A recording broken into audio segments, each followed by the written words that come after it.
தயவுக்குரல் மூக்கு இந்திரிய ஒழுக்கம் 9. நாகம் உயிர்ப்புக்கு நம்பன் அருளுக்கும் மோகமற காண்க முனைந்தே. நாகம் உயிர்ப்புக்கு நம்பன் அருளுக்கும் மோகமற காண்க முனைந்தே. நாகம் உயிர்ப்பு என்றால் நம்பன் அருள். நாகம் உயிர்ப்பு நம்பன் அருள், அதாவது நம்பன் என்பது நமது பதியாகிய கடவுள். இக்கடவுளின் திருவருளே நாகம் உயிர்ப்பாக உவமிக்கப்படுகின்றது. இதன் விளக்கம்: 1. நாகம் என்பது ஆகாசம், உயிர்ப்பு என்பது காற்று.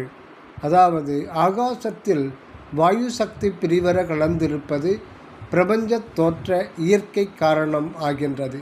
அதுபோல் பிரமாகாச சொரூபியாகிய கடவுளிடத்தில் பிரிவர கலந்துள்ள அருட்சக்தியும் உலகெல்லாம் தோன்றி விளங்க காரணமாய் உள்ளதாம். அர்த்தம் 2. நாகம் என்பது பாம்பு, உயிர்ப்பு என்பது மூச்சுக்காற்று.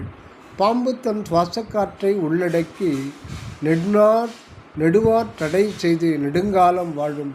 இதுபோல் வாசியோகியும் மூச்சடக்கி சமாதி இருப்பதாம். சுத்த சன்மார்கனோ பாம்பாம் உயிர் சக்தியை கடவுள் அருட்சக்தியாக மாற்றிக்கொண்டு நித்தியானந்த வாழ்வு பெற உள்ளான்.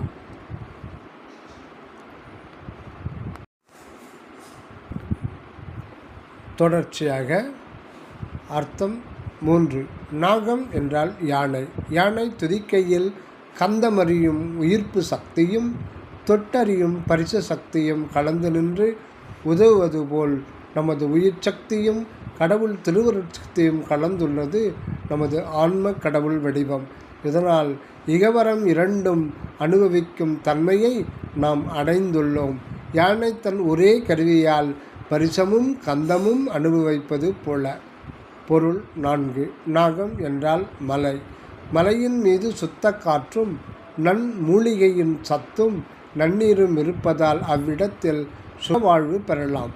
சுற்றுப்புற கவின் காட்சி காணலாம். இதுபோன்றே நம் பதியும் மேருமலையாக உவமிக்கப்படுவதால் அவன் உற்ற நாமும் அருளமுதாம் மாமருந்து உண்டு நீடு வாழலாம். அகண்ட பிரபஞ்ச புறக்கவின் காட்சியெல்லாம் கண்டு மகிழலாம். ஆகவே உயிர் வாழ்வில் அருள் உண்மை கண்டு அடைய முகமற்ற தயா நெறியில் ஒழுகுதல் வேண்டும்.